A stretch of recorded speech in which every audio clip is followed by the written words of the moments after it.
Welcome. My name is Robin Shreve and I am the CEO of the Australian Workforce and Productivity Agency. We have people joining us today from throughout Australasia, from as far away as New Zealand, where it must be almost midday, to Western Australia, where it's very early in the morning, and we thank the Western Australians for getting up. AWPA is an independent statutory authority which advises the Australian Government on the nation's current, emerging and future skill and workforce development needs. Membership of our board is drawn from industry, academia, economics, as well as the representation of employees and education and training. The agency's role is to provide the Minister for Industry with independent expert advice on workforce skill needs across the economy and in specific sectors. We do a national workforce development plan called Future Focus that we released earlier this year, and we have recently completed a range of sectoral studies, including the ICT workforce. And now we have completed this study on the food and beverage workforce. We are also working on studies of the manufacturing, resources and retail sectors. Details are on our website, or please feel free to contact us. The final slide today gives you all the details that you need. The final report of this study was released on October the 24th and is supported by a key messages document. I hope you take the time to consider them in detail. There's also a podcast you can listen to, and again details are on the final slide. The study has been informed by extensive consultation with a wide range of representatives from industry, universities, vocational education and training bodies and the government. Thank you to everyone who has contributed, in particular members of our reference group and those individuals and our organisations who provided detailed submissions and case studies. AWPA board member Dr. John Edwards, who chaired the Food and Beverage Workforce Study Reference Group, will now take us through the key messages from the study. Following this, the project director, Lise Windsor, will go through the facts and figures, key findings and proposed strategies in more details. Please submit your questions at any time by typing in the box on the screen in the bottom left-hand corner. We will ask some questions after the presentation, but if there's a question we won't have time to answer today, we will reply to you by email.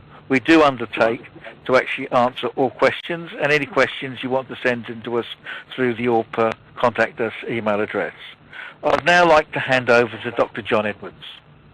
Thanks indeed, Robin. Well, this was a very stimulating report to be engaged in. It was a very interesting experience because, of course, agriculture is such an important industry, one of our most productive industry.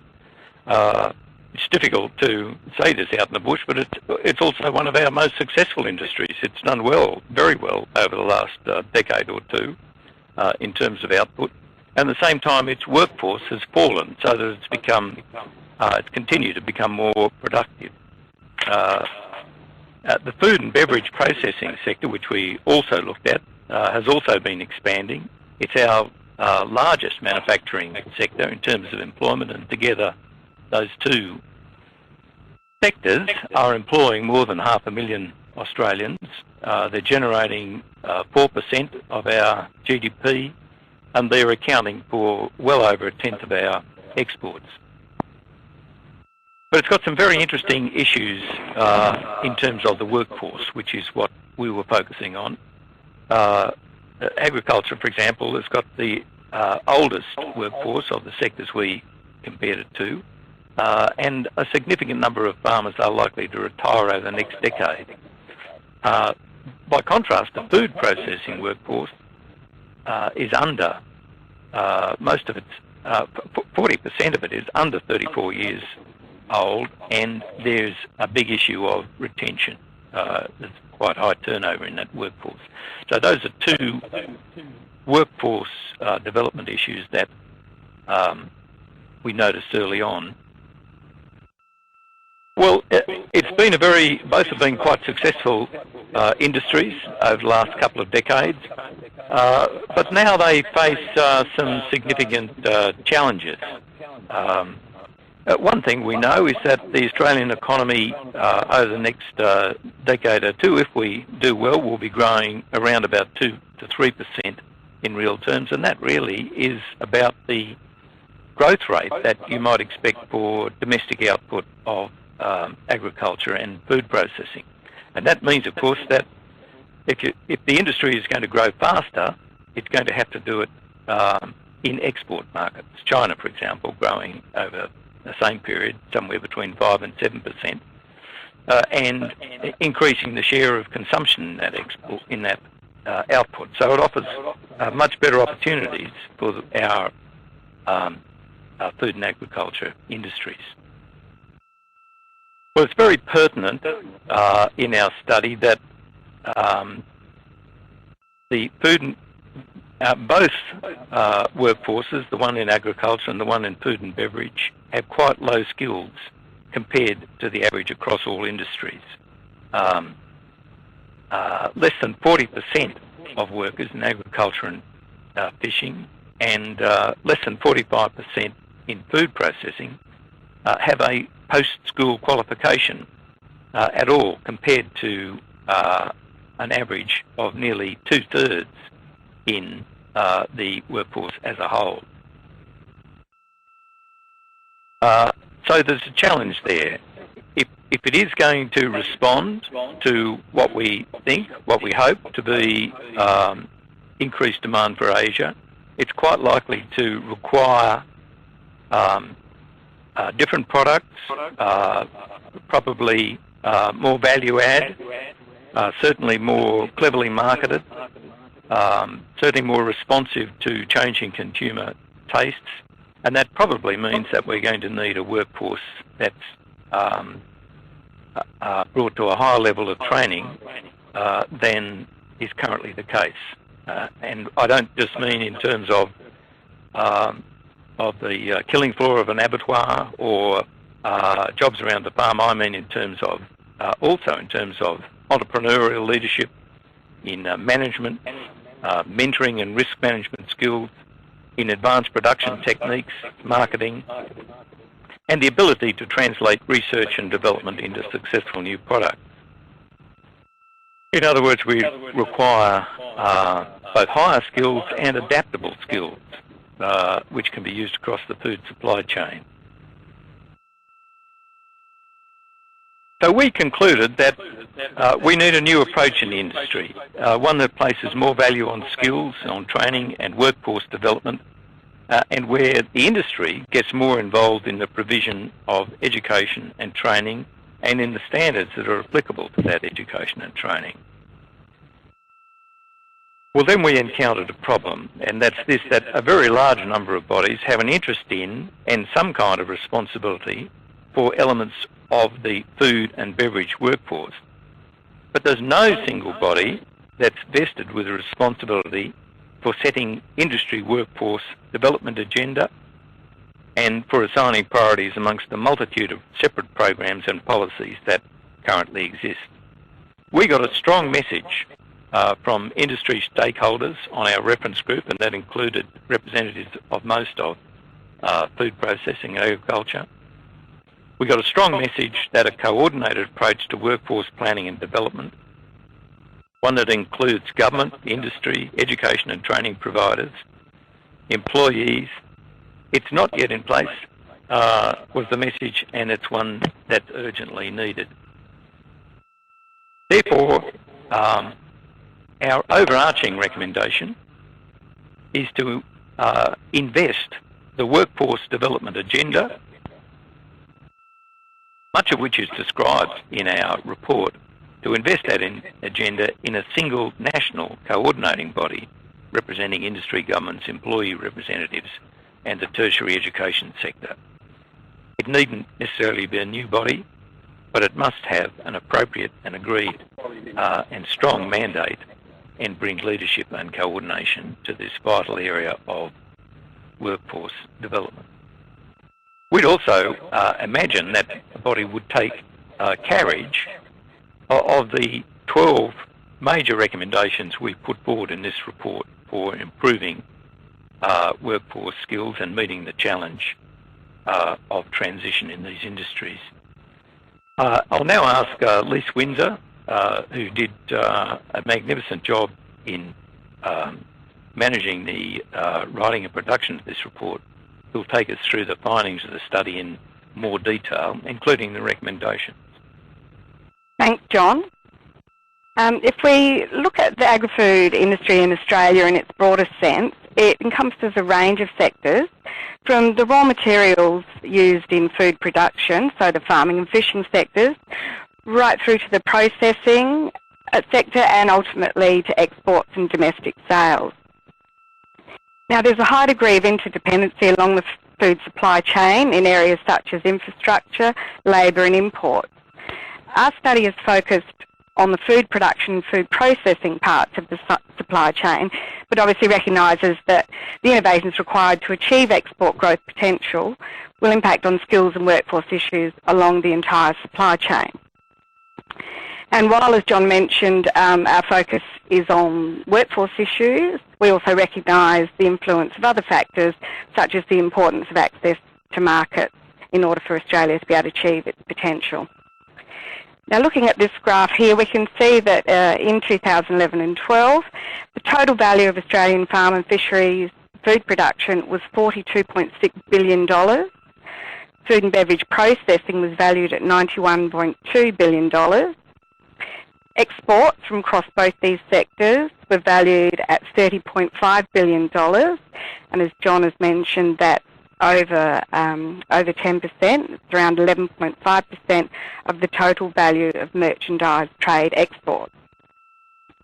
Currently, meat and grains and oilseeds are the main agricultural commodities contributing to the value of Australia's food production, followed by fruit and vegetables, milk and seafood. In the food and beverage processing sector, the largest commodities are meat, dairy and beverages. And now if we turn to have a look at the employment situation in the industry, as John has mentioned already, employment has been declining in recent years within the industry, and further projections are that there will be a further fall likely in jobs in the agriculture sector, with a slight increase in food processing. At the moment, we didn't get through the study any evidence of significant skill shortages, although this certainly varies between sectors of the industry and between regions, and obviously during peak periods, particularly in regional areas. While there isn't, the official data doesn't show any overall imbalance, industry has told us that there's a shortage of scientific and technical graduates coming through the training and education system. Also, changes such as increased mechanisation, innovation, the use of contractors rather than employees, and increased scale of operations generally across the industry are leading to the emergence of new paraprofessional jobs, such as agriculture technicians and business paraprofessionals. So we think that a better understanding is needed of the extent to which the recent declines in education and training completions, combined with the ageing of the workforce, might result in shortages in the future, particularly in some of these emerging areas. It's also likely that skills gaps in the current workforce are inhibiting innovation and productivity growth. So, as I've said, looking forward, the outlook for employment is relatively subdued as the industry continues to use new technologies and innovate to generate higher output. However, these projections, they're relatively short-term, and they don't capture the longer-term potential growth if Australia is successful in securing a substantial share of expanding export markets. So we certainly believe that the projected decline in agricultural production employment, for example, could be offset by growth if Australia secures a substantial share of those markets. And we also know that job openings will continue to occur as a result of the need to replace workers who leave, including the significant number, particularly within the agricultural sector, who are likely to retire over the next decade. AWPA, as many of you are aware, has developed a suite of 4 scenarios out to 2025, and looking at the agri-food sector, those scenarios show employment growth in a number of occupations. They include livestock farmers, production managers, agricultural and forestry scientists, bakers and pastry cooks, butchers and small goods makers, and aquaculture workers.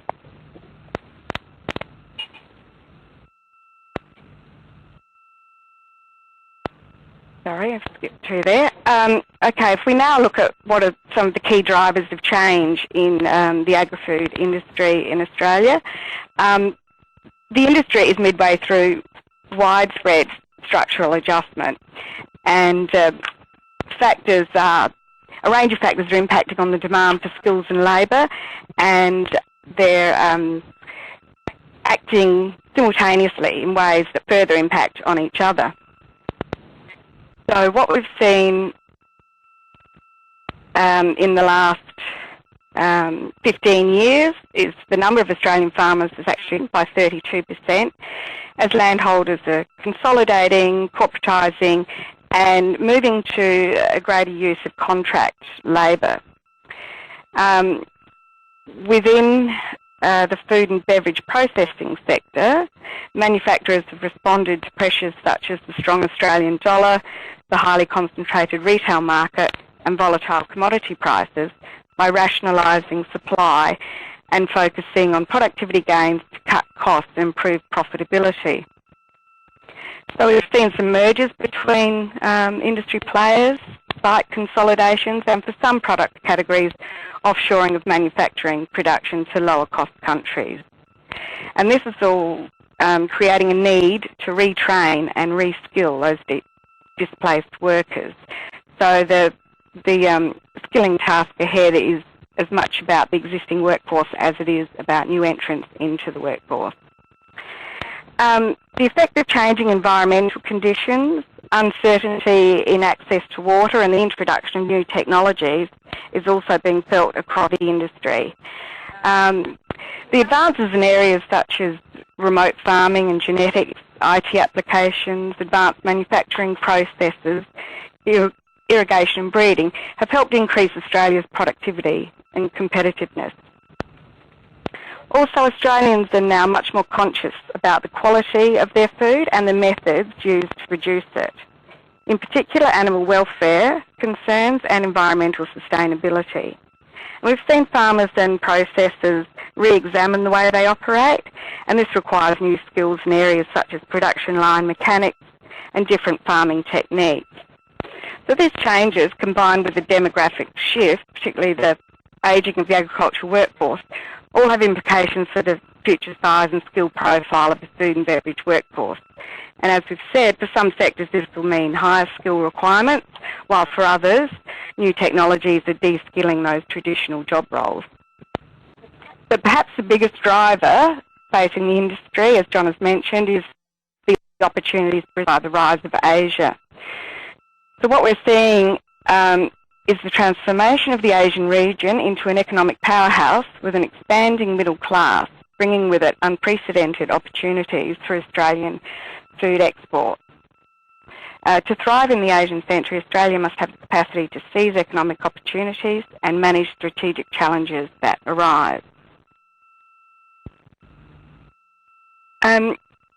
We know from work that the Australian Bureau of Agricultural and Resource Economics and Sciences, ABARES, have undertaken that world demand for food is projected to increase significantly, for example, by 60% out to 2050, with about 70% of that rise occurring in Asia. So according to ABARES, in their recently released report, What Asia Wants, the food commodities projected to be most sought after in Asia by 2050 are beef, wheat, dairy products, sheep meat and sugar. And this is based on the process of diet transformation that is currently underway already in Asia. So Australia currently exports around 60% of its agricultural production, so it's well placed to capture a share of this growing Asian demand that we can see in the chart here. So currently Australia is ranked 16th in the world as a food exporter, and while it's a relatively small global food producer, it is acknowledged as a reliable exporter of high-quality, clean, green agricultural commodities and food products, and this is an important consideration for Asian markets. Australia already has a strong record of exporting agricultural and food products, and Asia is home to many of our largest food markets. However, if we're going to significantly boost jobs and export earnings, the industry needs to expand its value-added exports, as current exports are mainly high volume and involve minimal processing. And while Australia's proximity to Asia is an advantage, competition for that growth shown in the graph there from other countries will be fierce. So if Australian food producers and processors are going to expand into the Asian market, they'll increasingly need skills such as business planning and marketing. Also, the so-called Asia-relevant capabilities such as language skills and cultural understanding will be very important. Along with these Asia-relevant capabilities, high-level technical skills in food science will help businesses to create and refine products to appeal to Asian markets. Technical skills in all food-related sciences, including agricultural science, will assist in improving productivity through new innovations and technology, which is also essential to being competitive in export markets. If we now look at some of the challenges that John has mentioned in a bit more detail, we see that Australia's potential in the Asian century is far from assured. It faces a number of challenges which need to be addressed in order to compete effectively in the emerging market. As John has already mentioned, these challenges include a low level of formal qualifications, particularly within the agriculture sector, where there's been a tradition of informal and incremental learning and also of research, development and extension services. We've seen that within the vocational education and training sector, commencements and completions in food-related training packages and courses have not kept pace with the overall growth across other qualification areas. There's been little growth in overall apprenticeship and traineeship completions in food-related training packages, with growth in the agriculture and horticulture training packages offset by declines in food processing, meat and seafood. And we know that less than a third of commencements in the vocational education and training area in food-related training packages lead to the completion of a formal qualification. Within the higher education sector, total undergraduate commencements in food-related fields have fallen by around 20% over the last 5 years, although there are signs that this trend is reversing. We've also heard from industry that and other stakeholders who put in submissions to our study that potential entrants into the industry are often unaware of what the actual career opportunities are, or they have poor perceptions of the working conditions. The industry certainly suffers an image problem among school students and young people generally, and there's limited awareness of the opportunities to exercise scientific and technical skills within the food industry. And for many of those who want to enter the industry, they haven't had the sufficient exposure to the maths and science or agriculture-related studies while they've been at school.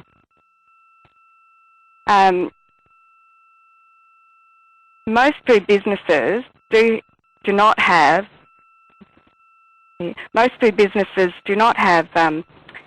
internal specialist workforce development knowledge. So particularly, the industry is made up almost exclusively of small and medium enterprises, despite the recent consolidation. So most of these small businesses don't have that internal knowledge that can help them look at things such as job design, workforce planning and skills development, those things that can help businesses improve productivity and solve workforce problems. So the business advisory services that are currently provided by government are a good source of information and guidance, but they don't always include workforce development advice. We've heard from industry stakeholders that there's a general reluctance in the food industry to view training, traditional forms of training, as an investment in the same way, for example, that the purchase of capital equipment might be viewed. And there's limited understanding amongst employers about the value of training and the returns on investment from training and workforce development. We've also heard from stakeholders that graduates from both the vocational education and training sector and higher education often lack the practical skills and are not work ready. But students also are seeking education and training that provides practical experience. And while this isn't unique to the food sector, it does signal the need for more agri-food industry work-integrated learning programs such as apprenticeships, traineeships, internships and cadetships, and there are certainly opportunities there in some of those emerging paraprofessional and technician areas. As John has mentioned, with the lack of a single body vested with the responsibility for setting the industry's workforce development agenda and assigning priorities amongst the various programs and policies, there are some duplications and inefficiencies, meaning that available resources are not necessarily prioritised in the most effective way, and it also means that the advice that's going from industry to the government on skills and workforce issues for this industry is fragmented. So the next lot of slides that I'll go through look at some of the strategies for the future. So this is based on the research that we did and the consultations that we held. We've come up with, in the final report, recommendations about future initiatives and structures to support the development of the food and beverage workforce into the future. The recommendations are grouped under 5 workforce development themes with an overarching theme about better coordination and leadership. So I'll now go through each of those areas. So as we've already discussed, there's the overarching recommendation in the report from AWPA is to invest the workforce development agenda for the industry in a single national coordinating body representing industry, government, employee representatives and the tertiary education sector. This body would provide leadership on skills and workforce development across the agri-food supply chain and provide advice to government on policy priorities in education, training, skills, employment and workforce participation. And as John has mentioned, we would also see this body taking carriage of the remaining recommendations from the study. So the first theme that we've addressed in terms of recommendations is attracting and retaining a skilled workforce. So the study recommends a broad agri-food career promotion strategy focusing on developing career pathways between sectors of the industry. Currently, most of the strategies and initiatives are focused on individual sectors rather than looking at the opportunities for workers to be able to move between sectors. And we believe this should be supported by school programs which raise awareness of food production and available careers, and also requires professional development for careers advisors and resources to assist them in this role. So some of the specific initiatives recommended in the report are to develop some clearly articulated career pathways within and across sectors, which are linked to available education and training offerings and to jobs within the industry. Also for the industry and the tertiary education sector, to provide better information on opportunities in the industry to potential students, and more opportunities for students while they're studying and graduates to get exposure to workplaces. So these recommendations under this theme are really about strengthening and expanding the scope of the current initiative through a more coordinated approach which looks across the industry rather than narrowly within defined sectors. The next theme is around developing and using the skills of the existing workforce. Under this theme, the study is calling for better workforce development advice for businesses, better integration of the government-funded business assistance programs with skills programs, and public funding of industry standard qualifications and skill sets. So this encompasses recommendations for better integration of existing programs such as Enterprise Connect and Skills Connect, and public subsidies for existing workers to access Certificate 2 level qualifications and subsequent skill sets in sectors where Certificate 2 is acknowledged as the industry standard. The next theme is around developing a culture within the industry around structured training and lifelong learning, encouraging employers to value skills and workforce development by enabling employers to gain a better understanding of the value of training and the potential returns on investment from training. So specific initiatives here include encouraging employers to invest in lifelong learning for their workforce through a communication campaign demonstrating return on investment from training, and establishing an industry-driven workforce development advisory services to assist businesses, in particular small businesses within the industry, to look at workforce issues and come up with workforce development strategies for their workplace or their sector or region. The next theme is about ensuring that the education and training for the industry is industry relevant and quality. So this is about essentially greater industry involvement in the design, content, implementation and validation of education and training courses, both within the vocational education and training sector and higher education. So specific initiatives would be encouraging industry and training providers to work together on designing education and training courses and integrating work placement with learning. And this could be done through existing arrangements such as apprenticeships and traineeships, but also new cadetships for those technician and paraprofessional occupations to address emerging skill needs. And the final workforce development theme that we've looked at in the report is increasing the diversity of the food workforce. So increasing the diversity of the workforce is a key strategy to improve the supply of workers in the face of those imminent retirements of older workers that we've talked about, and to build the resilience of the workforce. It also assists with having different approaches to problem solving and decision making within businesses.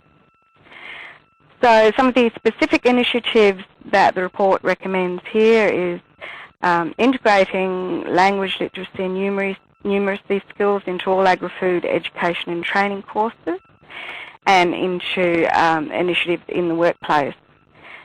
Linking adult community education to vocational pathways and recognised learning, and expanding Indigenous workforce programs to include a focus specifically on food and beverage careers. So that's a summary of the opportunities, challenges and the strategies that we've come up with in this study. And I'd now like to hand back to Robin to take questions and then wrap up the webinar. Okay, thanks very much, Lisa and John. I've got a few questions here that have been typed in by our participants here today. First is a comment from Stacey, who asked whether she'll be able to get a copy of the presentation. Yep. This presentation will be available on our website, as will an audio recording of the presentation today. Got a couple of questions here, maybe one for John, which talks about the future of the family farm and the relationship between the family farm and large farming corporations, and will that have an impact on workforce development? Well, it's a very interesting question, Robin. One thing that's very apparent in the data over the last 20 years is that whether they're owned by families or owned by corporations, farms are getting bigger and bigger, that they are consolidating. And in a sense, it doesn't really matter all that much whether they're run by a corporation or run by a family. because they're all getting to a size in which professional management is anyway becoming more important. So I think I do think that the consolidation of rural properties is going to continue to increase the demand for professional management training in the rural community. Thanks. At least a question from the education sector. You mentioned that there anticipated to be a growth in paraprofessionals, but at the same time, number of entrants into university courses in farming has been going down over the last few years. Do you think one will substitute for the other, or do you think we'll see an upswing in both professional and paraprofessional? Yes, well, I think it's about, if anything, getting greater movement between sectors. So for pathways from the vocational education training sector through to higher education, and those areas sort of, paraprofessional areas sitting in between, so that we can encourage existing workers who already perhaps have a certificate level qualification to perhaps undertake some of those paraprofessional roles, and then be encouraged to go on into professional roles at the same time as working with the university sector to encourage more students straight out of school to go into the growing areas within the industry. And we certainly heard from a number of the universities about some really innovative things that they're doing in terms of trying to encourage people into the industry, and very much with a focus on that work-integrated learning. So ensuring that the students during their, whether it's a cadetship or a degree, that they're getting that work placement whilst they're still studying, so they're getting that exposure to workplace, but also to employers, and employers then also get exposure to the range of students that are studying in the area, and get a first look at who might be ready and willing to enter the industry. It's a related question here, but we've got a question from Joe, who is the Learning and Development Manager of one of our very large food processing companies. And Joe asked about, was there any discussion on a regional study and return focus, for example, to attract the bright young regionally based students to agribusiness studies in the universities, and then to assist them to return to their hometown. Now, you talked about that in general, but would John or Lisa like to add to that in terms of? Well, I'll just say that we, in the study, did have quite a good look at regional aspects of the industry and education and training, and some of the barriers that are there in terms of young people in particular being able to study either at the vet sector or higher education, and some of the challenges they face in doing that. But we did also hear from education and training providers, again from both sectors, about some of the things that they're doing in the regions. And of course they're also supported by initiatives such as the Australian National Regional Initiatives being funded through the National Workforce Development Fund, which are looking at particular regions around the country and getting that collaboration between both employers and education and training providers within the region to try and ensure that they are retaining younger people, as well as providing opportunities for other members of those local communities where there perhaps might not be a full-time job in the sector, because it may vary on, based on seasonal demand or whatever, but working with other industry sectors to ensure that there is enough employment throughout the year so that people can remain within the region. John, as an economist, we've got a question here about the Asian century. How confident are you that this will, represent the major source of industry expansion? Well, I think I'm as confident as you can be about, events that are going to unfold over 20 years. But China, for example, it's already the second biggest economy in the world, highly likely on our expectation of current growth rates, and even taking into account a slowdown in growth, China will be a bigger economy than the US within 10, 15 years. And then, of course, we've got the rest of Asia and India. And as their incomes increase, as they put more emphasis on consumption, less on industrial investment, then we would expect their diets to change and improve in ways that suit the profile of our agriculture and processed food export. So I think it's the best bet. I'll put it like that. Stacey asked a sort of a supplementary to that in terms of export training. And did export training come up in the study as an area where skills in the ag sector are lacking or could do with further development? And I suppose part of the debate is that export skills just aren't language skills. It's all about cultural compatibility and understanding how different countries do business. Would ask Lise first and then comment from John. Yes, well, I think it's certainly a huge issue within the industry, and within our study it certainly came up, the need for really a culture change within the industry to be more outwardly focused. And many businesses, particularly the smaller medium-sized ones, they really do need a lot of assistance to move into those export markets. So those sort of leadership, entrepreneurial skills, all of those with an export focus is certainly one of the key skill areas that needs to be addressed. Yeah. Yeah, I think that's right. That of course we tried to stay away from areas that were not specifically workforce development issues. So we, because that's where our expertise lay. But I think it is perfectly true that if we're going to do a lot more exporting, and we've got to do more clever exporting, more processed products, more designer products for very specific markets, then we're going to have in that industry more people who know about those markets and got really good marketing training. Just a core question in terms of workforce development and skills, Lise. The whole question of the Certificate 2 and its relationship to industry is often a hot topic, and many people say that we're moving to more Certificate 3 as a base level qualification, but the questioner here is saying there is a core role for Certificate 2 in certain sectors. Would you like to comment on that?